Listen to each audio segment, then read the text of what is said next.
आंदोलन करत होते किंवा संघर्ष करत होते. तो खूप दिवसांपासून प्रलंबित असलेला प्रकल्प किंवा ते स्मारक आत्ता आम्ही मागच्या प्रबोधन पर्वाच्या बैठकीत सांगितलं होतं की त्याचं आम्ही 11 एप्रिल रोजी भूमिपूजन करू. परंतु त्याची निविदा आणि वर्क ऑर्डर या प्रक्रियेत थोडा उशीर झाला. परंतु आता वर्क ऑर्डर काढण्यासाठी काहीच हरकत राहिलेली नाहीये. तर येत्या 28 तारखेला सकाळी 11 वाजता रामदास आठवले साहेब तसेच भीमराव आंबेडकर साहेब या दोघांच्या उपस्थितीत माता रमाई आंबेडकर स्मारकाचं भूमिपूजन मोठ्या उत्साहात मोठ्या थाटामाटात केले जाणार आहे. त्या संदर्भात माहिती देण्यासाठी ही पत्रकार परिषद आयोजित केली होती. कसं असणार स्मारक कसं असेल, काय काय त्याच्यामध्ये असेल? स्मारकचं डिझाईन केलेलं ना ऑलरेडी. तुम्ही सांगा ना कोणाला. ते प्रेझेंटेशन पाठवून देऊ म्हणून प्रेझेंटेशन पाठवून देऊ नको. त्या रमाबाई Presentation सर्वप्रथम मी सन्माननीय महापौर विरोधी पक्षनेते यांचं मनापासून आभार व्यक्त करतो. कारण गेली 15 वर्ष जो प्रलंबित प्रश्न होता रमाबाई स्मारकाचा, तो प्रश्न महापौरांच्या आणि आमचे सर्व आमदार साहेब शंकर शेट असतील, महेशदादा असतील यांच्या मार्गदर्शनाखाली तो तडीस नेला आणि त्याला आता कुठेतरी मुहूर्तमेढ हे झालेली. याच्यासाठी 28 तारखेला महापौर म्हटल्याप्रमाणे आठवले साहेब त्या स्मारकाच्या भूमिपूजनाला येणार आहेत आणि भीमराव आंबेडकर साहेब. ह्याच्यामध्ये त्या स्मारकामध्ये 2 फ्लोअर आहेत. त्याच्यामध्ये अभ्यासिका केंद्र असेल, विपश्यना केंद्र असेल आणि वरती दुसऱ्या मजल्यावरती रमाबाईंचा भव्य पुतळा असेल असा आहे. त्याचं सगळे डिझाईन्स वगैरे झालेली पाठवता येईल. डिझाईन सीट यासाठी पाठवतो. किती अंदाजे खर्च आहे त्या प्रकारे? 23.5 कोटी. 23 कोटी. 23.5 कोटी. तुम्ही सांगा ना डिटेल जरा.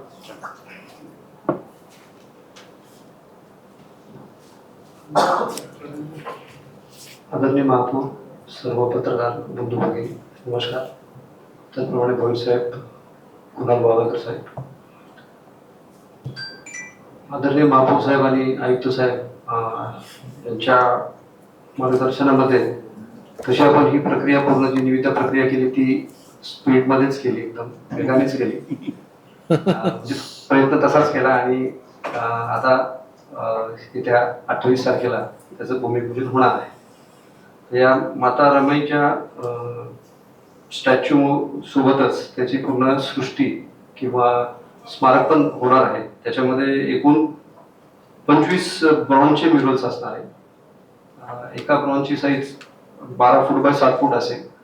पण माहिती करता असं सांगतो की आता सध्या आपण सिव्हिल आणि इलेक्ट्रिकल हे 2च कॉम्पोनंट आताच्या पहिल्या फेजमध्ये घेतले आहे. म्युरल्स जे आहे ते पुढच्या फेजमध्ये घेणार आहे. त्याची वेगळी निविदा प्रसिद्ध होणार आहे. साधारणपणे आता जी भीमसृष्टी आहे त्याच्या मागच्या साईडलाच 25,000 चौरस फुटाचा भूखंड आहे. त्या भूखंडावरती ही सृष्टी साकारणार आहे. पुतळ्याची उंची जी आहे ती आत्ताची डॉक्टर बाबासाहेब आंबेडकरांच्या पुतळ्याची जी उंची आहे त्याच्यापेक्षा थोडी कमी, म्हणजे 7.5 फूट ठेवली आहे.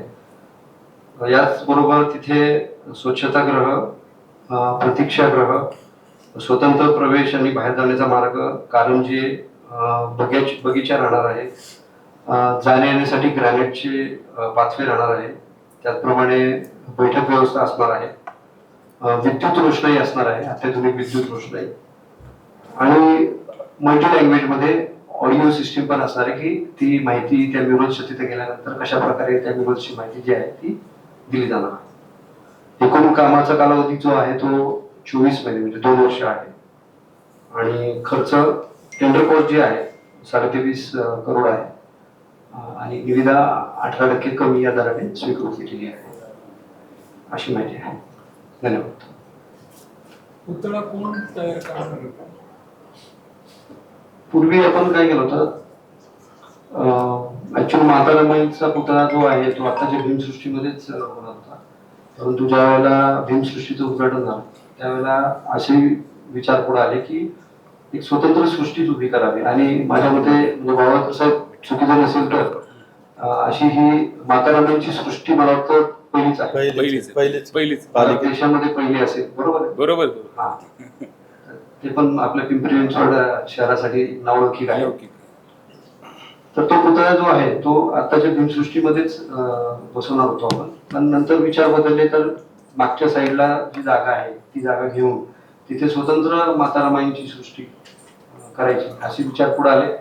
मग त्या निविदेमध्ये जे होतं पुतळ्याचं काम ते त्याच्यामध्येच आपण आता सध्या आपण त्याचं क्ले मॉडेल करून ती निविदा आपण अंतिम केली आहे. राहिलेलं काम जे आहे ते आपण या आताच्या निविदेमध्ये पूर्ण करू. कोण करणार, काय नाव त्यांचं? नाही, ते आताचा कॉन्ट्रॅक्टर खोसे म्हणून आहे, तर त्यांच्या निविदेमध्ये आहे सगळं. आणि म्युरल्स आणि हे जे राहिलेलं काम ते पुढच्याच निविदेमध्ये होणार. त्यावेळेला अटी शर्ती वेगळ्या असतील निविदेच्या. दोन्ही स्मारक आपण एकत्र जोडणार आहेत का स्वतंत्र? नाही, हे स्वतंत्र आहे ना, ही सृष्टी. स्वतंत्र हो. असणार. हा, हे वेगळंच काम आहे.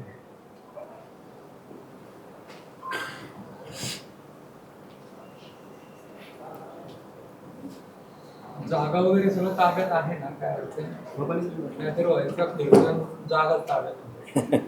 नाही त्यामुळे उद्घाटन सगळं उशिरा केलं. सगळं एमपीएमएलचं आपल्याला ना हरकत नाही. हे मी सांगितले. ते कुठं हलवणार मग? PMPL च्या बस चालतात ते. आपण त्यातलं काही क्षेत्र घेतलं. किवळे निगडी त्या सिद्धांत कॉलेजला बस चालू केलं. त्यातलं 25,000 चौरस क्षेत्र आहे. आमची बस. 25,000 चौरस फूट. मागची बाजू. पलीकडल्या साईडचं का? वॉशरूम आहे तिकडे. वॉशरूम आहे ना, वॉशरूमच्या मागे. मग? कार्यक्रमाच्या बाजूची बाजू. जेवणाचं कार्यक्रम आहे. जेवणाचं होतं. त्याचं जे आहे ना ते सगळं सॉफ्ट कॉपी पाठवा. म्हणजे ते रेवाडींची बिल्डिंग आहे तिकडे का? ह्याला लागून लागूनच. भीमसृष्टीला लागून मागच्या बाजूला. नाही हो. का? बाबांच्या समोर. हायवेला लागून गॅरेज वाल्याच्या समोर. अच्छा. बाबा कांबळेंनी तिथे हे नव्हतं केलं. हा. काढलं मागच्या वेळेस. तिथं.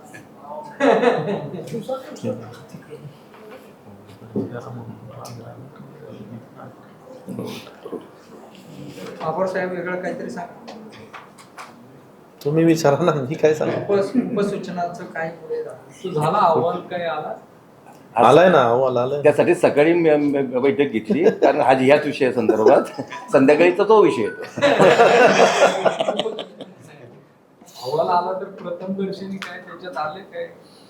खरं तर 52 कोटी नाही, ते 60 कोटींचा बेकायदेशीर ते उपसूचनांमार्फत ते मंजुरी देण्यात आली त्याला, असं अहवालात स्पष्ट झालंय. तर आम्ही सर्व म्हणजे विरोधी पक्षनेते आम्ही सर्व मिळून आयुक्तांना सांगणार आहे की याच्यावर कडक कारवाई करा. फौजदारी गुन्हा दाखल करा. कोणाकोणावर कारवाई करा? जे दोषी आहेत सर्वांवर. सर्व नगरसेवक पण का ज्यांनी सहाय्य केलं ते? त्याचं माहितीमध्ये काय येतात तपास समिती नेमलेली आहे. तर समितीमध्ये माहितीच्या नुसार जी नावं येतात मग ती कुणी असो.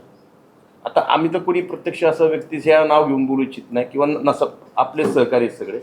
पण जर चुकीला माफी नाही, कारण का जनतेचा पैसा आहे आणि नाहक महापौरांची किंवा पर्यायानं महानगरपालिकेची त्याच्यामध्ये आम्ही सर्व झालो, त्याच्यामध्ये मानहानी होत असेल तर महापौरांच्या त्या विषयाला खंबीरपणे पाठिंबा देऊन आम्ही देखील सहभागी होणं अत्यंत महत्त्वाचं आहे. जेवढे आक्रमक चेअरमन आहेत तेवढे महापौर नाही. ज्या उपसूचना आहेत 13-14 काय असतील, बहुतांश महापौरांना उद्देशून आहे. हे शांत आहेत ते आक्रमक. नाही, मी ते स्टँडिंग मध्ये जास्त लक्ष घालत नाही ठेकेदारींमध्ये, त्यामुळं स्टँडिंग मध्ये नाही, नाही. महापौरांचं- महापौर मी माझ्या कामात असतो जास्त. शहरामध्ये सगळेच जण महापौर जनतेला उद्देशून आहेत ना त्या. महापौर- सहकारी म्हणून त्यांचं काम आहे. मग आता चौकशी अहवाल आलाय, आता मी आक्रमक होईल आता. नगरसेवकांची चौकशी झाली नाही याच्यामध्ये तर याची पुढची प्रक्रिया काय असेल? समजा तुम्ही आयुक्तांना डिमांड केली की कारवाई करा किंवा त्यांनी नाही केली तर तुमची भूमिका काय असेल? त्यांचं पहिलं येऊन द्या ना. हम्म. बरं, मला तुम्हालाच प्रश्न करायचा आहे. या स्मारकाबद्दल तुमचं काय मत आहे सांगा ना. तुम्ही परत तिकडे नेऊ नका विषय. मला हा विषय बातमी देणार असाल. तुमच्या काय सूचना आहे का सांगा. स्मारकाला उलट उशीर झाला. नाही, तुमच्या काय सूचना आहे का चांगल्या, कारण का आता भारतात तुम्हाला ऐका ना, मला उद्देशून महापौरांना उद्देशून प्रस्ताव आल्यामुळे आणि उशिरा याला सुरुवात भूमिपूजन होतोय, त्यामुळे कितीचा खर्चाचा फरक पडणार आहे?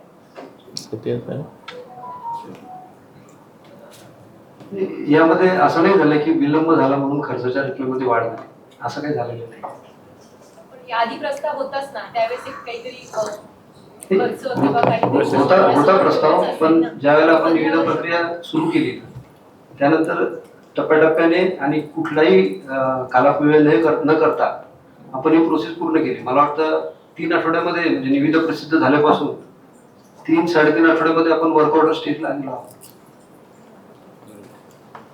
आता महापौर किंवा तुम्हाला आता माहिती आहे नगर सचिवांच्या बाबतीत आणि प्रमुख लेखापाल या दोघांच्या बाबतीत चुकीची कार्यपद्धती आढळली. दोघांच्या बाबतीत आम्ही आक्रमक राहून लेखापालांवर तर फौजदारी करायचीच आहे, नगर सचिव बदलायचे, या बाबतीत आम्ही सर्वच जण आक्रमक राहून ती मागणी करणार आहोत आणि ते करूनच घेणार. ज्यांनी ते सूचना लेखापर्यंत पोहोचवल्या मधली व्यक्ती कोण होती? कारण नगरसेवक म्हणतात आम्ही पोहोचवलेलं नाही, सह्या केल्या. आता त्याचे ते मग ते ठेकेदार आहेत तर त्यांच्या कारवाई होईल का?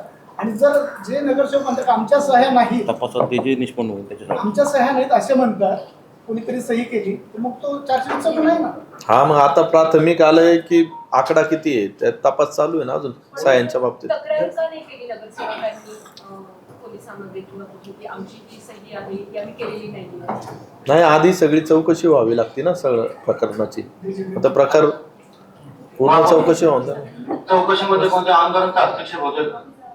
नाही, ते कुठे महानगरपालिकेत येतं? हा पक्षपाती चौकशी चालू आहे ना. समजते आमदार कसे करतात ते. हा, तुम्ही प्रश्न तयार करू नका बोलू, प्रश्न आता जे निर्माण होता त्याच्यावर बोला.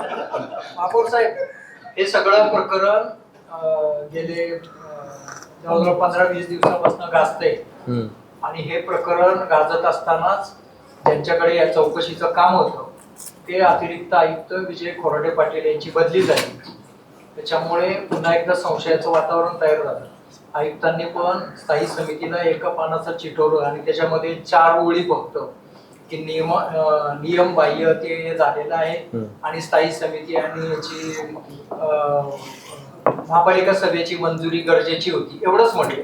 आणि त्यांनी स्थायीला हे सांगितलं की त्यांना कारवाई काय करणार विचारल्यावरती त्यांनी सांगितलं की मला कारवाईचा अधिकार नाही, मी शासनाकडे पाठवणार. आणि समितीला पण सांगितलं की अजून 10 दिवसांनी मी तुम्हाला डिटेल्स मध्ये पाठवेन. म्हणजे हे वेळ काढूपणा आहे का? आणि दुसरी गोष्ट त्याला जोडून दुसरा प्रश्न आहे, दरम्यानच्या काळामध्ये महापालिकेची सभा झाली आणि तुम्ही तहकूब सभेमध्ये अंदाजपत्रकाचा विषय मंजूर केला. तुम्ही त्या संदर्भात माफी मागितली, हा तुमच्या मनाचा मोठेपणा आहे. पण प्रश्न असा आहे की तुम्हाला हे सगळं प्रकरण गुंडाळण्यासाठी भाजपच्या कोणी नेत्यांनी सांगितलं का की ते मंजूर करून टाका बजेट? अशी चर्चा आहे लोकांमध्ये.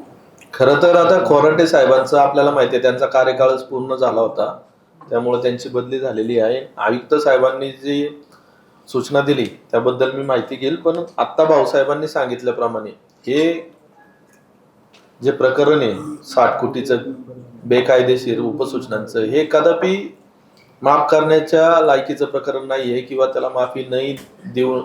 आणि इथून पुढं जो फायनान्शियल डिसिप्लिन महापालिकेत असावा त्यासाठी आम्ही सर्वजण मिळून आयुक्तांना मागणी करणार आहे की याच्यावर फौजदारीच करायची, किंबहुना आम्ही जाऊन फौजदारी गुन्हा दाखल करेल. जे प्रमुख लेखापाल आहेत त्याच्यावर आम्ही सर्वजण मिळून आणि आयुक्तांना त्याच्यावर कडक कारवाई करायचे निर्देश देईल. लेखापालच ना. नाही, सह्या घेणारे, सह्या करून घेणारे, सह्याचे कागदपत्र पोहोचवणारे का तिला काढणारे? अहो, पण लेखापालांचं काम आहे ना सगळं तपासून आपण ते सर्व मांडायचं असतं उपसूचना. लेखापालांनी चेअरमॅनला सांगितलंच नाही, चेअरमॅनांनी हे वारंवार सांगितलं की हे म्हणजे बेकायदेशीर उपसूचना तुम्ही आणल्यात तर लेखापाल पूर्ण जबाबदार आहेत त्याच्यासाठी. लेखापालांवरच आम्ही फौजदारी गुन्हा दाखल करावा अशी मागणी करणार.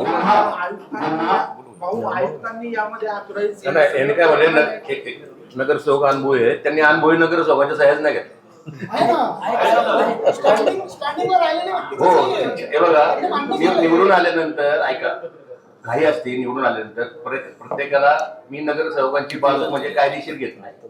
2 गोष्टी याला एक भावनेची पण झालं. नंबर 1 ती कशी, ती चुकीची आहे, आम्ही त्याच्यावर कारवाई करणार.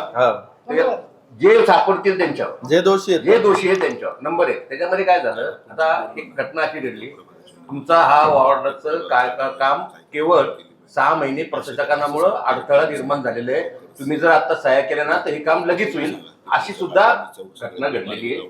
तिथे मी नाव सुद्धा सांगेन. प्रश्न असा आहे की मग काय होतं, माणूस भावनेच्या आधी जाऊन पटकन माझं काम निवडून आलेला नारळ फोडायला दिलं. ह्या भावनेने सुद्धा काही सह्या झालेल्या आहेत, तर त्याची देखील शहानिशा पण आम्ही कशीही सह्या केल्या किंवा अज्ञानानं जरी सह्या केल्या तरी अधिकारी कशासाठी असतो, त्यामुळे त्या पद्धतीने सह्या करणारा सांगणारा कारवाई होणार नाही, असं माझं म्हणणं आहे. याच्यामध्ये आयुक्तांनी चेअरमन साहेब वगैरे ऑथोराइज हे पूर्ण चुकीचा प्रकार घडलेले पत्र दिलेले एफआयआर करण्यासाठी विलंब का होतो? आता होऊन जाईल, काल आलाय ना चौकशी अहवाल, आम्ही आजच त्यांनी करेल. सांगितलं ना 10 दिवस अजून अंतिम अख्खा अहवाल द्यायला 10 दिवस लागणार आहे. किती पाणी अहवाल अख्खा आता हे जे पूर्ण अहवाल जो आहे ना, कमिशनर साहेबांनी सांगितलं की 10 दिवसामध्ये आम्ही ते देऊ. पूर्ण अहवाल 10 दिवसामध्ये आला की आपल्याला तुम्ही जे तुमच्या मनामध्ये जे शंका आहेत ना की कुणावरती गुन्हा दाखल करायचा, कुणावरती नाही करायचा, तर ते आपल्याला काढता येईल. पण त्या वेळ काढूपणा चालू पण तुम्हाला आता हे तरी समाधान पाहिजे की सत्ताधारी पक्षच भ्रष्टाचार ओपन करतोय, त्याचं तरी समाधान घ्या ना. तुम्हाला या एका वर्षामध्ये त्याच्याबद्दल आम्ही अतिशय आनंदी हा, मग आता सत्ताधारी पक्षच चुका पण कबूल करतोय. तुमचं म्हणणं असं की तुम्ही काय करायचं? आनंदी आहोत. तुम्ही परवा विरोधात घोषणा दिल्या स्वतःच्या सरकारने, आनंदी आहोत, आम्हाला बातमी मिळाल्या. त्यांच्या त्या घोषणा ऐकून मी अशांत झालो. चुकून झालं राव ते. आणि होतं ना नवीन आहे राव. इकडं नवीन आहेत का? इकडं नवीन आहेत ना? यांची प्रेस मी मगाच्या पासून इकडे आणायचा प्रयत्न करतो, तर तिकडेच घेता येते. पोचवणारा व्यक्ती पण पक्ष आहे का? मधली व्यक्ती ती होती ती सांगा ना कुठले बाजूला ठेवा. काही नगरसेवकांनी आम्ही सह्या करून दिल्या. हिशोबाने तुमच्या डोक्यातलं ती काम कॅन्डिडेट सांगा. किंवा महापौराकडे न जाता थेट कॅबिनेटपर्यंत गेली. ती घेऊन जाणारी व्यक्ती कोण? ती दोषी आहे का? त्याची सुरुवात चौकशीच्या कोर्टात एकदा ती चौकशी केली जाईल.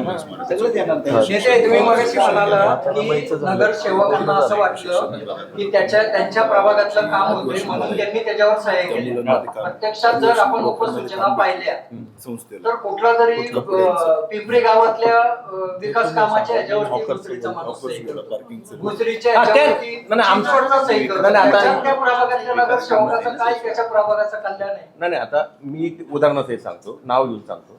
पंकजन आमच्या यसचं एक पुसणार, त्यांचं अनेक वर्षापासून ते रखडलेलं काम त्यांनी मला रिस्टर दाखवलं. म्हणलं पण आम्ही तिकडे महापौरांकडे दिलं होतं, मी त्यांना त्यांच्याकडून कोणाकडून त्यांची त्या घटनेत नाव नसताना नाव आले. असं पण नाव सहित मला माहिती आहे, हा प्रश्न तुम्ही पटकन विचारा, मी नावासहित बोललो. त्यांनी तरी एफआयआर दाखल करायला पाहिजे. आम्ही सह्या करून आमच्या नावावर कोणीतरी केल्या. सगळं होईल आता. कधी? हे काय सुरुवात 10 दिवसाची मुदत दिली ना. 10 दिवसात अख्खा अहवाल भेटला. तुमची पण काळजी आहे आम्हाला. रोज रोज काय द्यायचं तुम्हाला? 8 दिवसांनी देऊ ना परत. लेखापाल दोषीच आहेत ना. लेखापाल दोषी हे काल महापौर म्हणतात हे, पण कमिशनरांनी काल डिक्लेअर केले. कमिशनरांनी काल पहिलं जे पत्र दिलं त्याच्यात स्पष्टपणे लिहून दिलं की अशा पद्धतीने स्थायी समितीची मान्यता किंवा जनरल बॉडीची तिच्या मान्यतेशिवाय ही बिलं दिली गेलेली आहेत. हे कालच्या ह्याच्यामध्ये त्यांनी स्पष्ट दिलेले सही करून द्यायची. त्याच्यामुळे लेखापाल दोषी सिद्ध झालं ना कालच. लेखापाल दोषी आहेत, बरोबर आहे, पण तो गुन्हा करण्यासाठी प्रवृत्त करणाऱ्यांवर काही कारवाई करायची चालू आहे ना चौकशी. आता भाऊसाहेबांनी लेखापालनी सांगायचं की त्यांना कुणी प्रवृत्त हा ती चौकशी आहे ना. त्यांनी पण सह्या केल्या, त्यांना पण सगळं सांगते ना. ते सांगाल ना, तो पुढे लागल्यानंतर सगळं लेखापाल सांगतील ना त्यांच्यावरती कारवाई. हे तर कळलं आरोपी कोणी, त्याला आरोप कोणी करायला लावला तो आरोपी सांगेल ना, तो आपलं थोडी काम आहे. म्हणजे गुन्हा दाखल 10 दिवसांनीच होणार आहे. काय काय करायचं, अजून कोणावर करायचंय का ते कळत ना आपल्याला, किंवा गुन्ह्यात ते बसतंय का नाही, पात्र आहे का नाही, या शहानिशा करून करायला लागेल ना तसं. आता शहराबाबतचे प्रश्न विचारा. हे झालं आता विकास. तुम्ही सांगितलं शहराविषयीचे प्रश्न, स्थायी समिती अध्यक्षांना प्रश्न आहे. तुम्ही मेट्रो आपल्याला दाद देत नाही, पुण्याकडे जाणाऱ्या रस्त्याची वाताहत झाली. श्रावण हर्डीकरांकडे मध्यंतरी मेट्रोचे अधिकारी जे त्यांच्याकडे पालिकेचा चार्ज असताना आम्ही सगळ्यांनी वेळोवेळी आवाज उठवला तरी त्यांनी दाद दिली नाही. जाता जाता त्यांनी मुंबईकडे जाणाऱ्या रस्त्याची थोडीशी डागडुजी केली. आता तुम्ही मेट्रोचा विषय 50 कोटीचा आल्यानंतर एक चांगली गोष्ट केली, मी तुमचं त्या दिवशी अभिनंदनही केलं, की जोपर्यंत मेट्रो पुण्याकडे जाणारा रस्ता दुरुस्त करून देत नाही तोपर्यंत तुम्ही त्यांना निधी देणार नाही. पण अजून त्यांनी त्या कामाचा श्रीगणेशा केलेलं दिसत नाही. आता आपण त्यांना जी असं स्पेसिफिक रोड सगळं सांगितलं होतं, शक्ती भक्ती ते चिंचवड स्टेशन त्या ठिकाणी जे चेंबर्स खाली गेले किंवा चेंबर्स तुटलेले, ते चेंबर्स तुम्ही आम्हाला नीट करून द्या, आमचा रस्ता पूर्णत्व व्यवस्थित करून द्या. तुम्हाला नसेल देता येत तर हा निधी तुम्हाला घ्यायच्या ऐवजी आम्ही आमच्या डिपार्टमेंटला तो निधी देऊ आणि त्यांच्याकडून ते काम करून घेऊ. आणि जोपर्यंत मग ते म्हटले ना आम्ही 15 दिवसाची वेळ द्या, करून देतो. मागच्या आठवड्यात त्यांचे 8 दिवस होऊन गेले, आता अजून 8 दिवस वाट बघायची. काय करतात ते बघायचं, नाही तर मग मेट्रोच्या वरिष्ठांना सांगायचं आम्ही पेमेंट आता देतच नाहीये त्यांना, आपण त्यांचं पेमेंट थांबवलेलंच आहे. कामच सुरू नाही झालं. पण जर ते काम नाही झालं तर ते अजून थांबू आणि तिकडे पत्र देऊ की बाबा तुम्ही आमचं दिलेलं निधी परत द्या, आम्ही आमच्या कामगारांकडून करून देऊ. शहरामध्ये आपलं कॅन्सर हॉस्पिटल होतं, पण वन हॉस्पिटल होतं, त्याचं काय झालं? कॅन्सर हॉस्पिटल आता थेरगाव मध्ये आपण PPP तत्वावरती करतोय. त्या ठिकाणी जागा पूर्णपणे आपल्या ताब्यामध्ये आहे. जसं पुण्याच्या धर्तीवरती आपुलकीनी बाणेर या ठिकाणी कॅन्सर हॉस्पिटल केले, तसंच आता लवकरच महापौरांची सगळ्यांची वेळ घेऊन त्याचं भूमिपूजन करून ते आपलं काम चालू वन करायचं. हॉस्पिटलचं काय झालं? मागच्या वर्षाच्या काळामध्ये बर हॉस्पिटलला ज्यावेळेस थेरगावच्या ठिकाणी एक आरक्षण होतं थोडं त्याच्यामधला पार्ट, तो आता कुठल्या नवीन जे हॉस्पिटल होईल त्या हॉस्पिटलमध्ये सगळं आम्ही एकत्र चर्चा करून त्या ठिकाणी कुठं हॉल ठेवता येईल. केंद्रात आलेल्या बदलामुळे हे काम सुरू आहे. फेब्रुवारी 2024 पासून हे काम सुरू आहे. कॅलेऱ्याचं नवीन कॅलेऱ्यामध्ये स्थलांतर झाल्यानंतर त्या वॉर्डचं काम होणार होतं, पण एका वॉर्डचं काम फक्त मला वाटते 30 काहीतरी खाल्लं आहे, त्याच्या कामाला 2 वर्ष लागतात. 2026 आहे. नाही असं तर अजून तरी निदर्शनच नाही आलं, परंतु तुम्ही सांगताय तर त्यासाठी महापौरांना मी एकदा तिथे व्हिजिट देऊ तालेरामध्ये आणि जर तसं असेल तर लवकरच लवकर करायला, जर असेल ना अशीच खरंच परिस्थिती लवकर करायला. भेटू देतो. कारण की तिथे वेगळं काही इन्फ्रास्ट्रक्चर करायचं नाहीये, फक्त चालू करायचं. तुम्हाला तिथे वायरिंग आणि या गोष्टी आणि काय आहे की तिथं पहिलं गायनेक कमी पडत होतं त्या हॉस्पिटलला, त्याच्यामुळे आम्ही गायनेकचे बेड्स तिथं वाढवले, त्याच्यामुळे काही स्पेस आमचा त्याच्यात गेलाय. त्याच नवीन तालेरामध्येच म्हणतात तुम्ही जुन्या तालेराचं सांगता, जुन्या तालेराचं स्थलांतर नवीन चालेल. झाल्यानंतर तिथे जुन्यामध्ये ते आपल्याला ते पण आता करायचं. नवीन तालेरा सुरू झाले बरेच हो. दिवस. मग तिथे पण जुन्याचं का होत नाही तुमचं म्हणणं आहे, आम्ही आपण फॉलो भेट घेतो देतो महापौर ते. साहेबांना आम्ही एकदा follow शेट्या साहेब शेट्या साहेब आपलं रमाई सृष्टीचं 2 वर्षाचा कालावधी तुम्ही ते केलेलं आहे, बस 3.5 तरतूद केली, त्याच्यात पुढे तरतुदीमध्ये वाढ होऊ शकते का आणि 2 वर्षातच काम पूर्ण होईल? ते बघू म्हणू आता. साहेब रिटायर होईल होणार. म्हणतो. ते खोराटे पाटील आहेत भविष्यातले. ते काय संजय नाही महाभारत, पुढचं काय होणार आहे? भविष्य काळातले ते खोराटे पाटील. आता तरी कुठली अडचण नाहीये, सुंदर केलेलं आहे सगळं, पण नंतर त्याच्यात हो ना. आता तरी काही अडचण नाहीये. 2 वर्ष हा एकदम पुरेसा कालावधी. जे काही कामाचा आपण याच्यामध्ये व्याप्ती घेतली, तर हे काम साधारणपणे 30-40% पूर्ण झाले की मग नंतर आपण युरोजचं टेंडर ब्रेकअप करतो. सर तर मार्गापर्यंत वाढ पूर्ण झाली ना? नाही नाही नाही माझ्याकडे त्याचं पण आता काम चालू करतोय आपण. ते थोडंच काम राहिलंय, 1.5 ते 2 कोटी रुपये निधी लागतोय. ते आयुक्तांनीच स्वतः जाहीर केलंय की चालू करतोय लवकर.